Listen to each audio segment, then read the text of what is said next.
Hello students, आज के इस वीडियो में हम लोग एनसीईआरटी गणित कक्षा 9 के अध्याय 3 निर्देशांक ज्यामिति बिल्कुल सरल तरीके से पढ़ने वाले हैं। ठीक ना। तो ये जो चैप्टर है ये बहुत ही इम्पोर्टेंट है क्योंकि ये कक्षा 10 में भी आपको पढ़ना पड़ेगा निर्देशांक ज्यामिति, और कक्षा 11-12 में भी इसका उपयोग आपको मिलेगा।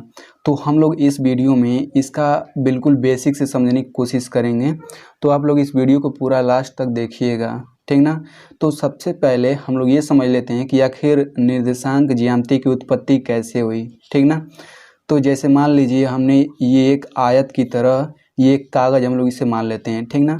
और यहाँ पे एक बिंदु है। यदि मैं ये पूछता हूँ कि इस बिंदु की स्थिति क्या है, तो हो सकता है कि आप में से कुछ लोग कहें, और मैंने ये भी माना है कि इस बिंदु की लंबाई वाली भुजा से 3 सेंटीमीटर दूरी पर है और चौड़ाई वाली भुजा से 6 सेंटीमीटर दूरी पर स्थित है ये बिंदु। तो आप में से कुछ लोग कहेंगे कि ये जो बिंदु है लंबाई वाली भुजा से 3 सेंटीमीटर की दूरी पर है। ठीक ना। तो यदि मैं इसी के सीधे में यहाँ पे ऊपर एक बिंदु ले लेता हूँ, तो ये भी तो लंबाई वाली भुजा से 3 सेंटीमीटर दूरी पर है, यानी कि ये आंसर जो है इस बिंदु का एग्जैक्ट स्थिति नहीं बताता है।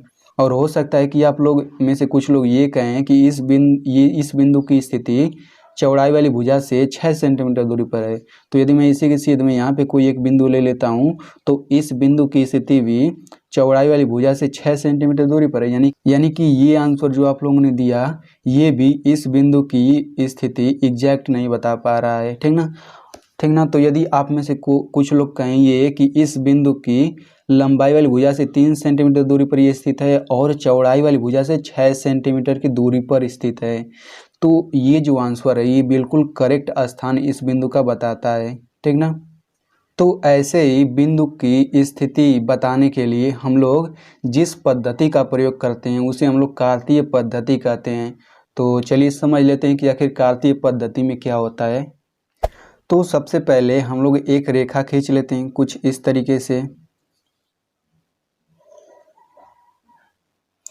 इसके बाद से इस पर हम लोग एक ऐसे ऊर्ध्वाधर रेखा भी खींच लेते हैं, इस पर लंब होना चाहिए वो रेखा। तो कुछ इस तरीके से वो हो गया। ठीक ना। फिर अब हम लोग इसे बराबर भागों में बांट लेते हैं।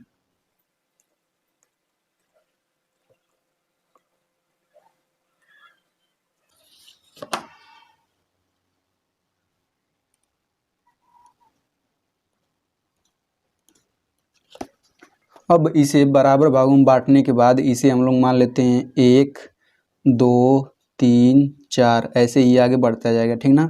ये एक प्रकार से एक संख्या रेखा ही है। ठीक ना। फिर इधर हो जाएगा -1, फिर -2, -3, ये हो जाएगा -4। ठीक ना। यदि हम लोग इसी संख्या रेखा को इस तरीके से एंटी क्लॉकवाइज घुमा दें तो ये कुछ ऐसा इधर आ जाएगा। तो ये ऊपर 1 हो जाएगा, फिर ये 2, ये 3 हो जाएगा और ये 4 हो जाएगा। फिर नीचे माइनस हो जाएगा, -1, -2, -3, -4। ठीक ना। तो इसमें ये जो क्षैतिज रेखा होती है, ये जो क्षैतिज रेखा है इसे हम लोग कहते हैं एक्स अक्ष। ठीक ना। इसे कहते हैं हम लोग एक्स अक्ष। तो ये सब नए नए शब्द हैं, तो आप लोग इसे भी जानते रहिएगा। ठीक ना। और ये जो रेखा होती है ऊर्ध्वाधर, इसे हम लोग कहते हैं वाई अक्ष। ठीक ना। इसे हम लोग कहते हैं वाई अक्ष। और इस रेखा को दर्शाने के लिए हम लोग एक्स और एक्स डैश का प्रयोग करते हैं, और वाई अक्ष को दर्शाने के लिए हम लोग वाई और वाई डैश का प्रयोग करते हैं। ठीक ना। अब देखिए इसकी मदद से हम लोग किसी भी बिंदु की स्थिति कितनी आसानी से बता सकते हैं। जैसे मान लीजिए यहाँ पे कोई बिंदु है यहाँ पे, और हमें इसकी स्थिति बतानी है, तो कैसे बताएंगे। तो आप लोग देख सकते हैं कि यहाँ से इस बिंदु की दूरी जो है वाई अक्ष से 2 मात्रक की दूरी पर है और एक्स अक्ष से 2 मात्रक की दूरी पर है, यानी कि इस बिंदु की स्थिति 2 और 2 हो जाएगी। ठीक ना। यदि मैं यहाँ पे एक नया बिंदु लेता हूँ और तो इस बिंदु की स्थिति क्या होगी, तो इस बिंदु की आप लोग देख सकते हैं वाई अक्ष से दूरी कितनी है, 1 2 मात्रक दूरी है, और एक्स अक्ष से कितनी है, 3 दूरी है एक्स अक्ष से, यानी कि इस बिंदु का निर्देशांक हो जाएगा 2 3। ठीक ना। तो सबसे पहले हम लोग बिंदु का निर्देशांक बिंदु की स्थिति दिखाने के लिए हम लोग सबसे पहले y अक्ष से दूरी लेते हैं, उसके बाद x अक्ष से दूरी लेते हैं, ठीक ना। इतना आपको पता होना चाहिए। तो आप लोग देख सकते हैं इसमें दो जो है, सबसे पहले हमने y अक्ष से दूरी लिया और जो 3 है ये x अक्ष से दूरी है, ठीक ना। तो इसमें जो पहला जो संख्या होता है इसे हम लोग कहते हैं x निर्देशांक। क्या कहते हैं? x निर्देशांक। और जो दूसरा होता है संख्या इसे हम लोग कहते हैं y निर्देशांक, ठीक ना। और x निर्देशांक को हम लोग भुज भी कहते हैं, भुज कहते हैं, और y निर्देशांक को हम लोग कोटि भी कहते हैं, ठीक ना। और इसी तरीके से हम लोग सभी बिंदुओं को ऐसे ही नाम देंगे, x निर्देशांक या फिर भुज या फिर y निर्देशांक या फिर कोटि, ठीक ना। देखिए मैं आपसे बार बार ये कह रहा हूँ कि इस बिंदु की स्थिति बताइए, ठीक ना। लेकिन किताब में आपसे ऐसे कहेगा कि इस बिंदु का निर्देशांक बताइए, यानी कि स्थिति को आप लोग निर्देशांक कह सकते हैं, ठीक ना। तो यदि मैं यहाँ पे कोई एक और यहाँ पे बिंदु ले लेता हूँ, यदि मैं पूछता हूँ इस बिंदु का निर्देशांक बताइए, ठीक ना। तो इस बिंदु का निर्देशांक बताने के लिए हम लोग सबसे पहले y अक्ष से दूरी लेते हैं। तो y अक्ष से दूरी कितनी है? देखिए y अक्ष से दूरी 1 2 3 मात्रक है, ठीक ना, लेकिन माइनस रहेगा यहाँ पे, तो ये हो जाएगा -3। और y अक्ष पे दूरी कितनी है? तो ये हो जाएगा 1, तो ये हो जाएगा 1। तो -3 और 1 इस बिंदु का निर्देशांक हो गया, ठीक ना। उसी तरीके से यदि यहाँ पे कोई बिंदु है यहाँ पे, और आपको इस बिंदु का निर्देशांक बताना है, तो सबसे पहले हम लोग y अक्ष से दूरी लिखते हैं।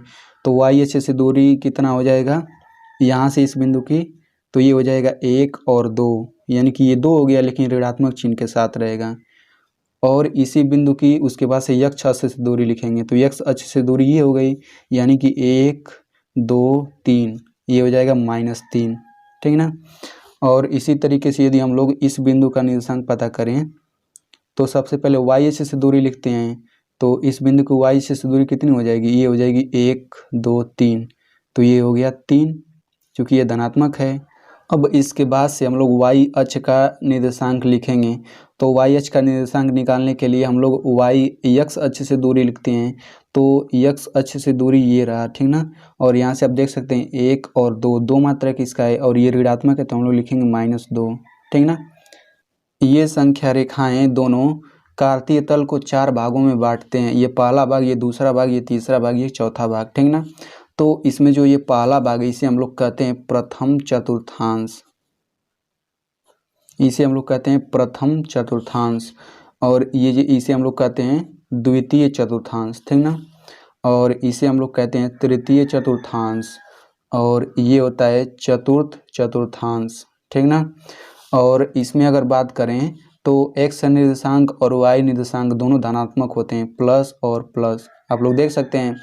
और द्वितीय में अगर बात करें तो निर्देशांक जो होता है x और y निर्देशांक, x निर्देशांक ऋणात्मक होता है और y निर्देशांक जो होता है ये होता है धनात्मक। आप लोग देख सकते हैं पहली संख्या ऋणात्मक है, दूसरी धनात्मक है।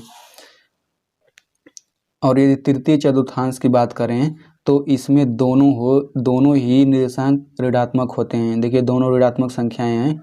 और चतुर्थ चतुर्थांश में पहला जो होता है धनात्मक होता है और दूसरा जो होता है y निर्देशांक वो होता है ऋणात्मक। आप लोग यहाँ पे देख सकते हैं। तो आई होप आप लोगों को समझ में आ गया होगा बिल्कुल अच्छी तरह से। यदि आपको कोई डाउट है तो आप कमेंट में पूछ सकते हैं। तो स्टूडेंट्स, यदि आप ऐसे ही क्लास 10th के एनसीईआरटी मैथ को बिल्कुल सरल भाषा में पढ़ना चाहते हैं तो आप मेरे चैनल को सब्सक्राइब कर सकते हैं, और सब्सक्राइब करने के बाद इस घंटे के निशान पर क्लिक करके ऑल पे क्लिक कर दीजिए। Thanks for watching.